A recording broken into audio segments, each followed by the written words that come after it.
Jonas me touche particulièrement puisque, comme moi, il a grandi sans père, donc un père absent. Alors, bien entendu, pour lui, il y a une problématique différente puisque le père est archéoanthropologue et que l'absence, pour lui, se justifie par le déplacement du père, notamment sur des chantiers et des fouilles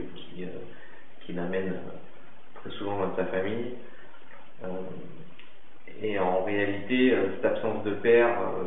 a forgé l'identité du personnage comme elle m'a forgé moi aussi, pour peut-être un petit peu des raisons différentes.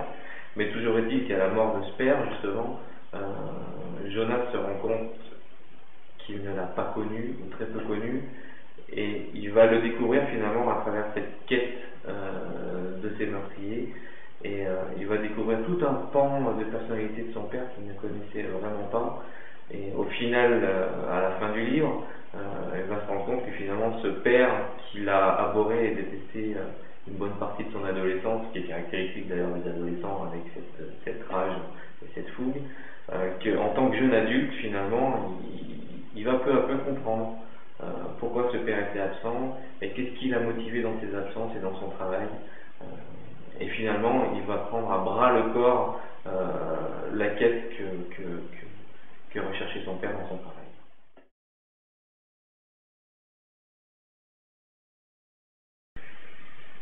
Parce qu'elles sont le ciment de nos sociétés depuis le début et que Dieu est omniprésent tous les jours depuis que l'humanité est là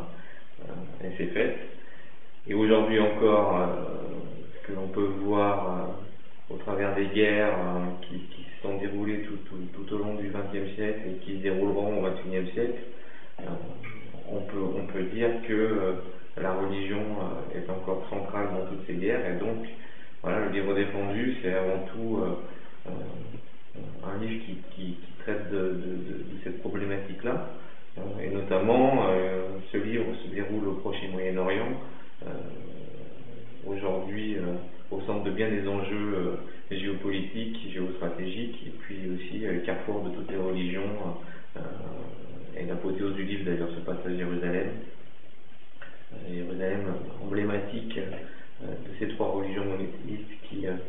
qui ont toujours voulu s'accaparer cette ville trois fois sainte, et qui aujourd'hui peut encore, dans les années à venir, faire l'objet ou être l'objet d'un conflit mondial.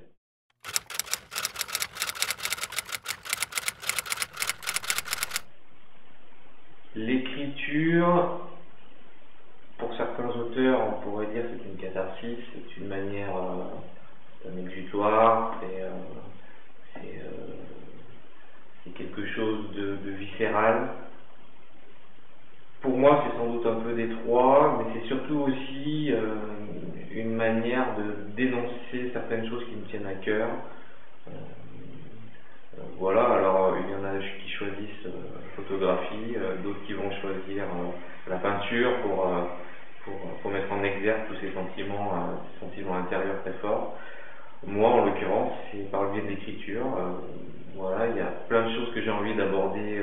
dans ma vie d'artiste.